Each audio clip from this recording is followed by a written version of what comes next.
ये बताना, आखिरी बार तुमने YouTube के सर्च बॉक्स में कब सर्च करा था मुक्ति? बताना। तुम मुक्ति सर्च करते हो, तुम्हें पता है ना तुम क्या सर्च करते हो? हमें भी पता है। गूगल पे तुमने आखिरी बार कब सर्च करा था? सत्य, मोक्ष, निर्वाण, वेदांत, दर्शन कब करा था? और जब तुम इन्हें सर्च ही नहीं करते तो ये वीडियोस तुम्हारी रिकमेंडेशन में आएंगे कैसे? बताओ मुझे, किसी की भी रिकमेंडेशन में कैसे आएंगे? तो फिर इन वीडियोस को आगे बढ़ाने का तरीका क्या होता है? सिर्फ एक तरीका होता है, इन्हें प्रमोट करो।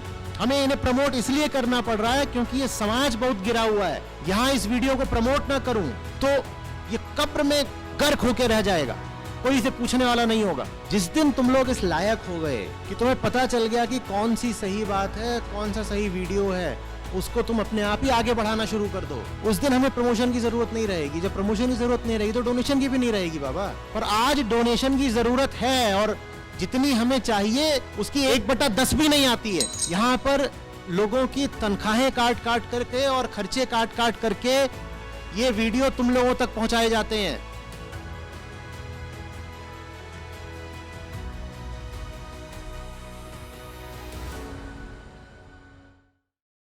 नमन आचार्य जी, ये प्रश्न महिलाओं से रिलेटेड है। मैंने मतलब देखा है कि महिलाओं के लिए बहुत से चीज़ें की जा रही हैं, जैसे कि सती प्रथा बहुत पुरानी हो गई, जैसे अभी डावरी है वो भी एक तरह से कुप्रथा बना दी गई है, तो वो भी चीज़ें धीरे धीरे ख़त्म हो रही हैं। बार बार ये आता है कि बेटी को बराबर अपने बेटे के माने। एक माँ है, उसके 2 बच्चे हैं, एक बेटी है एक बेटा है, उसको डिफ्रेंशिएट करती है। उसकी जड़ तक जब मैं गया, मुझे सोच समझ करके जो समझ में आया, जो जड़ समझ में आया, वो जड़ ये समझ में आया कि बेटी तो पराई होती है। सबसे बड़ा जड़ मुझे यही लगा कि बेटी तो पराई होती है, एक दिन उसे जाना है। और शादियाँ, ये एक आचार्य जी, आप एक ऐसे आदर्श हैं, ये एक ऐसे माध्यम है, आपको जो किसी एक मजहब के लोग आपको नहीं सुनते हैं, आपको हिंदू मुस्लिम सिख ईसाई हर कोई आपको सुनता है। और हर पंथ में, हर मजहब में ये शादी होती है और हर मजहब में लड़की जो है वो ससुराल जाती है।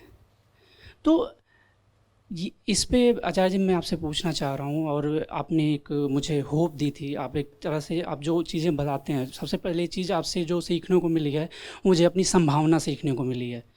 मुझे ये एहसास नहीं होता कि अच्छा ऐसा भी हो सकता है, ये भी जीवन हो सकता है। ये सबसे पहले से सीखने को मिला है आपसे। तो आपसे मैं थोड़ा सा ये जानना चाह रहा हूँ, आपने पिछले महोत्सव में बोला था कि भाई क्यों एक बेटी किसी के यहाँ जाए, कुछ दिन आप उसके यहाँ रहो, लड़का कुछ दिन लड़के के साथ रहे, लड़की कुछ दिन लड़के के घर रहे, इस तरह दोनों लोग अपने मैनेज करके रहें, जो भी जैसा आप विचार आपने बताया, तो वो चीज़ मुझे तब से कौंध रही थी। तो ऐसा क्या सॉल्यूशन हो सकता है कि किसी भी बेटी को पराया ना समझा जाए पैदा होते ही? इवन लोग गर्भ में यही सोच के मार देते हैं बेटी को कि वो तो पराई है, क्योंकि उससे उन्हें कोई होप नहीं होती है। तो सबसे बेसिक आचार्य जी आपका विचार इस पे और आपका मार्गदर्शन चाह रहे थे इस पे। देखो, धर्म में और प्रथा परंपरा में बड़ा अंतर होता है और वो अंतर करना सीखना चाहिए। बेटी को उत्थान मिले जीवन में, ये बात धार्मिक है, और बेटी को विवाह करके ससुराल विदा कर दो, ये बात पारंपरिक है। और ये दोनों बातें अलग अलग हैं, इनको एक में नहीं गुत्थम गुत्था कर देते। ये दोनों बातें एक नहीं हैं। एक बात है इसमें से जो कभी बदल नहीं सकती, वो सनातन है, और वही सनातन धर्म है। कौन सी बात? कि बेटी है तो उसको जीवन में जो उच्चतम मिल सकता है वो मिले जरूर, ये बात सनातन है, ये बात धार्मिक है। लेकिन जो दूसरी बात पारंपरिक है वो बदल सकती है, और यदि आवश्यकता हो तो बदली जानी चाहिए। इसको आचार्य जी आज के युग की सबसे बड़ी कुरीति क्यों नहीं हम मान सकते हैं कि आज के युग की इसे सबसे बड़ी कुरीति इसलिए नहीं मान सकते क्योंकि हम जैसे हैं, हम इस तरह की चीज़ बार बार करते हैं, जीवन की हर दिशा में करते हैं। अभी तुम स्वयं ही कह रहे थे कि ये सब आप अलग अलग धाराएं बोलते हो, हिंदू मुस्लिम वगैरह, लेकिन बेटी को विदा करना ये हर जगह पाया जाता है। बस कुछ कबीले हैं मैट्रियार्कल जहाँ पे मात्र सत्ता, वहाँ पे बस ऐसा नहीं होता, बाकी तो ये हर जगह होता है। तो बात इसकी नहीं है कि तुम्हारे पास धर्म क्या है, बात इसकी है कि इंसान कोई भी हो, कहीं का भी हो, किसी युग का हो, वृत्ति तो उसकी वही है, मायावी ना। और जब वृत्ति मायावी है तो वो अपना हर चीज में हित खोजता है, हर चीज में अपना संकीर्ण स्वार्थ और लाभ देखता रहता है। तो मतलब एक समय था जब जो पूरा कमाने का काम था या परिवार चलाने का या पेट चलाने का, वो पुरुष ही कर सकता था, क्योंकि पुरुष की ही मांसपेशियों में ताकत ज्यादा है। देखो अर्थव्यवस्था में इस बात का बड़ा योगदान होता है ना कि एनर्जी कहाँ से आ रही है। अमेरिका क्यों बार बार जाके घुसा रहता है, कभी इराक में, सऊदी अरब में उसने बहुत अपना कर रखा है, ईरान में भी जा करके घुस जाएगा, अभी रूस यूक्रेन का चल रहा है, उसमें भी जो एनर्जी वाला कोण है उसकी हम इतनी बात करते हैं कि नहीं। एनर्जी हमारे लिए बहुत महत्वपूर्ण चीज रही है, और ये जो एनर्जी है, ऊर्जा, इसने तय करा है कि सिर्फ अर्थव्यवस्था ही नहीं, समाज और परंपराएं भी किस तरह के बनेंगे। समझो बात को। आज भी उन जिन लोगों के पास, जिन देशों के पास ऊर्जा है, वो अपने अनुसार तय करते हैं कि विश्व किधर को आगे बढ़ेगा, कल्चरली भी और जियोपॉलिटिकली भी। ये बात समझ रहे हो कि नहीं समझ रहे हो? एनर्जी सब कुछ है, वही तय कर देती है कि तुम्हारी जिंदगी का क्या होना है। भारत को कई बार इतना झुकना पड़ता है क्योंकि हमारे पास ऊर्जा के संसाधन बहुत सीमित हैं। जो हाइड्रोकार्बन बेस्ड एनर्जी है वो हमारे पास बहुत सीमित है, उससे हमारी आधी आवश्यकताएं भी नहीं पूरी होती, बाकी काम आयात करते हैं। और जहां होती हैं उनको पाने के लिए हर कोई उतावला रहता है, और जब उसको पाने के लिए उतावले रहोगे तो उनके पास फिर शक्ति आ जाती है। अब जाओ प्राचीन काल में, वहां शक्ति का सबसे बड़ा स्रोत क्या था? ये तो ये जिसके पास है उसी ने फिर नियम कायदे बना दिए, सब कर दिया। पर हम उस स्थिति से बहुत आगे आ चुके हैं ना, जब तहां पे अपनी बाजुओं की ताकत से काम करना पड़ता हो, ऐसा तो आज है नहीं। तो आज वो सब पुरानी जो परंपराएं थीं, जो एक तरह की ऊर्जा के आधिक्य के कारण बनी थीं, वो सब परंपराएं अब समाप्त की जा सकती हैं। तब ये था कि भाई जब कमाने वाला पुरुष है तो वो अपनी जगह पे रहेगा, स्त्री उसके पास जाया करेगी।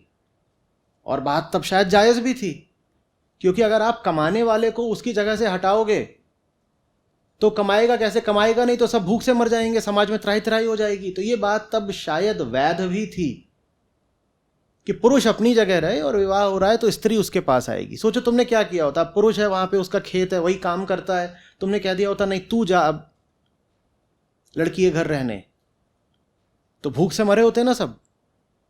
तो ये परंपरा ऊर्जा के एक प्रकार के स्रोत की सीमाओं के कारण शुरू हुई थी। अब आज तो कौन अपनी मांसपेशियों से काम करता है? भारत में तो फिर भी अभी लगभग आधी आबादी ऐसी है। अमेरिका चले जाओ तो वहां की आबादी का 2% भी नहीं है जो खेती करता हो। तो आज जो फैक्टर्स हैं, जो कारक हैं उत्पादन के, वो बहुत बदल चुके हैं। आज ये बात बस एक पुराने अवशेष की तरह जिंदा है कि शादी होगी तो लड़की अपना घर छोड़ेगी, लड़के की तरह चली जाएगी। बहुत विचित्र बात है। जबकि ऐसा भी हो सकता है कि लड़की जहां रह रही हो वहां वो कोई बहुत अच्छी नौकरी कर रही हो, और लड़का हो सकता है ऐसे ही कहीं पड़ा हो, पर दोनों का विवाह हो गया है। लड़की काहे को अपना शहर छोड़ेगी भाई?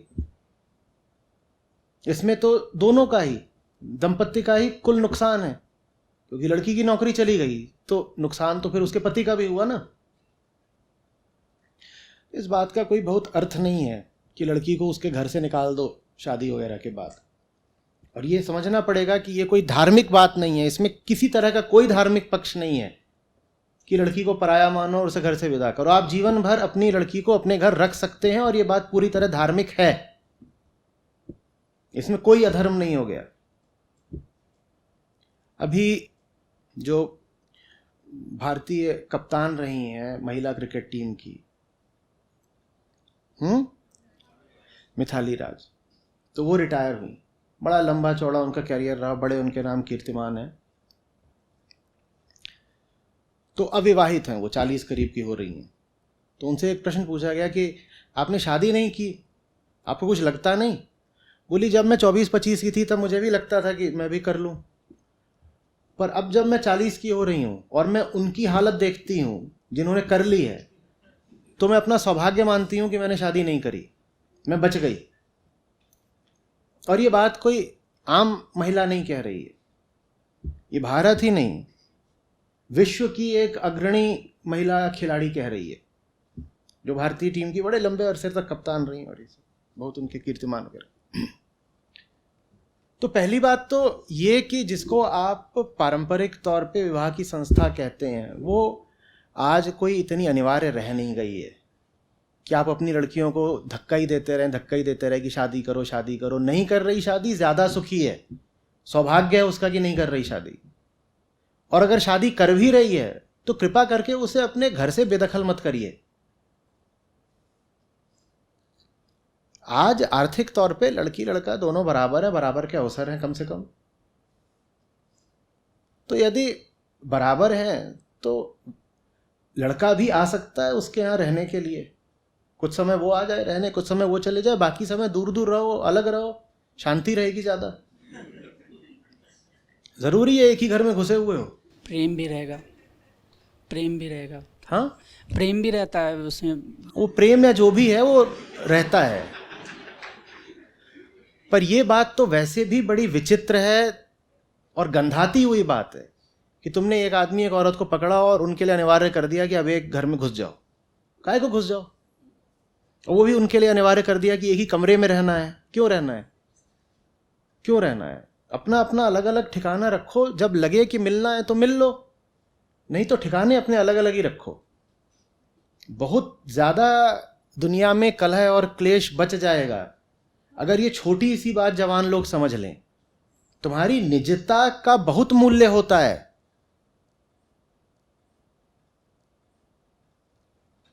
जैसे भीतर कुछ होना चाहिए जिसे कोई स्पर्श न कर सके, उसी तरीके से बाहर भी तुम्हारे पास एक जगह होनी चाहिए जो तुम्हारी है, जिसमें कोई दूसरा अधिकार पूर्वक घुसा नहीं चला आ रहा। हमें खाली स्थान चाहिए होता है, भीतर भी और बाहर भी, स्पेस जो हमारा होना चाहिए। मौत को याद रखना होता है ना। बीवी के साथ मरोगे क्या?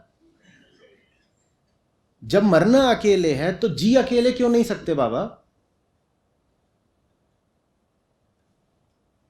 अकेले जीना सीखो, दूसरे से उतना ही मिलो जितने में मधुरता बनी रहे। ये 24 घंटा लिपटा चिपटी और सूंघने में और एक ही दूसरे की शक्ल देखने में कुछ नहीं रखा है। इसमें सिर्फ सर फूटते हैं और जीवन नर्क होता है।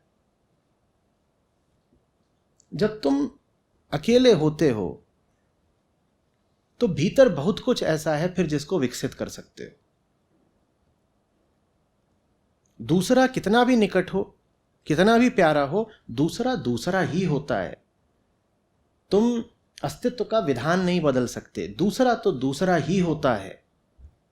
हाँ, प्रार्थना है मेरी कि जो दूसरा है उससे तुम्हारा प्रेमपूर्ण संबंध रहे, लेकिन कितना भी प्रेम कर लो, दूसरा तुम्हारे लिए परमात्मा तो नहीं बन पाएगा, कभी नहीं बन पाएगा। दूसरा तो दूसरा ही रहेगा, एक साधारण सांसारिक प्राणी, चाहे वो पति हो तुम्हारा, पत्नी हो, कोई हो, माँ हो, बाप हो, कोई हो।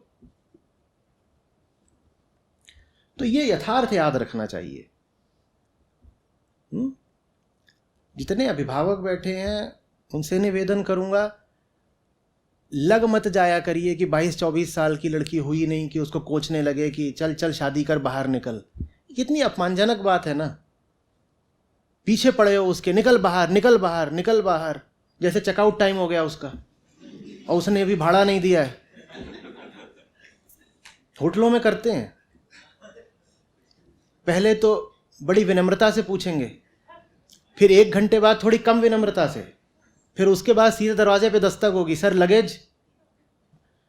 तो उसका भी तुम बिल्कुल लगेज तैयार रखते हो बांध बूंद के कि अब बस अब हो गई है 24-25 की, बाहर फेंक दो इसको। तुमने ही पैदा किया है और कहते हो कि प्रेम है, तुम्हारी बेटी है, काहे को उसको फेंकने को तैयार बैठे हो? उसको सही शिक्षा दो, सही पालन पोषण दो। अगर वो तैयार है आपके घर में रहने को तो उसे घर में ससम्मान रखो। संभावना यही है कि बेटे से ज्यादा काम आएगी। और विवाह हो भी जाए तो भी ये मत कह दो कि अब ये पराई हो गई, अब तू निकल यहां से। विवाह हो भी जाए तो अगर घर में उसका कमरा है तो उसी का रहना चाहिए। वो जब चाहे उसमें रह सकती है, महीनों चाहे महीनों रह सकती है, और उसका पति भी चाहे तो पति भी आके रह सकता है। ये सब पुरानी परंपराएं कि हाँ हाँ घर जमाई कहलाएगा, या कि पिता फिर जो उसकी बेटी का घर होता है वहां जा करके नहीं रहता, कि वहां पानी नहीं पी सकते। ये छोड़ो, ये क्या, ये देखिए अनूसी बातें। अगर सही लड़के से तुमने शादी करी है अपनी बिटिया की, तो तुम उस लड़के के घर जाके नहीं रह सकते। क्या हुआ उस लड़के को? छूत की बीमारी है? तुम कह रहे हो बेटी के घर जाके नहीं रह सकते। बेटी के घर में बेटी तो तुम्हारी ही है, तो उसमें तो कोई समस्या है नहीं। बेटी के घर में जो दूसरा व्यक्ति है वो तुम्हारा दामाद है, कह रहे हो बेटी के घर का पानी भी नहीं पी सकते, तो जरूर उस दामाद को कोई बीमारी है कि पानी में भी वो बैक्टीरिया घुस गया है कि पी नहीं सकते। तो ऐसे फिर तुमने खराब आदमी से बेटी की शादी करी काहे को? तुम्हारा दामाद तो ऐसा होना चाहिए ना जिसके साथ समय बिताने में तुमको भी आनंद आए। तो उसके घर क्यों नहीं जा सकते? वो तुम्हारे घर क्यों नहीं आ सकता? रह क्यों नहीं सकता? महीनों क्यों नहीं रह सकता?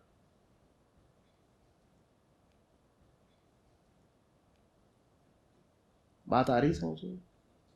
इसमें एक चीज़ और है कि जैसे मेरी भी बहन है, वो जैसे आपने बोला ना कि घर पे वो 2 दिन 4 दिन भी आ जाती है ना, तो उन्हें ऐसा लगता है कि किसी पराये का सामान छू रही हैं या सामान ले रही हैं।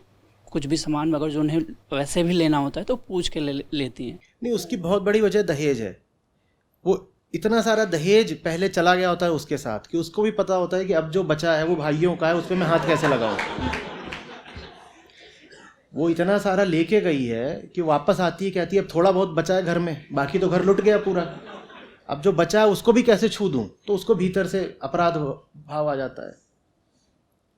ये दहेज वगैरह क्या मतलब, मैं समझ ही नहीं पा रहा हूँ। दहेज का मतलब क्या हो? आज दहेज का क्या अर्थ है? एक समय पे जानते हो दहेज का एक अर्थ होता भी था।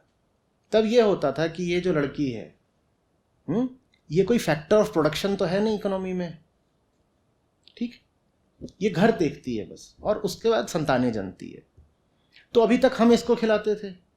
अब पति के यहाँ जा रही है, पति के यहाँ अचानक एक सदस्य बढ़ जाएगा, एक ऐसा सदस्य बढ़ेगा जो कमाऊ नहीं है, तो उनका खर्चा बढ़ जाएगा। उनका खर्चा बढ़ जाएगा तो हम पीछे से कुछ सामान दे के भेजते हैं ताकि कुछ दिन तक वो खर्चा हम चला लें। ये लड़की का बाप कहता था कि भाई अब तुम्हारा खर्चा बढ़ेगा, पहले इसका खर्चा मैं उठाता था, अब तुम उठाओगे, तो मैं कुछ दे के भेज रहा हूं कि 2 महीने 4 महीने जब तक ये वहां पर ठीक से इसका संयोजन नहीं हो जाता तब तक तुम इसका खर्चा मैं ले लेता हूं। ये बात तब होती थी। आज क्यों है ये बात?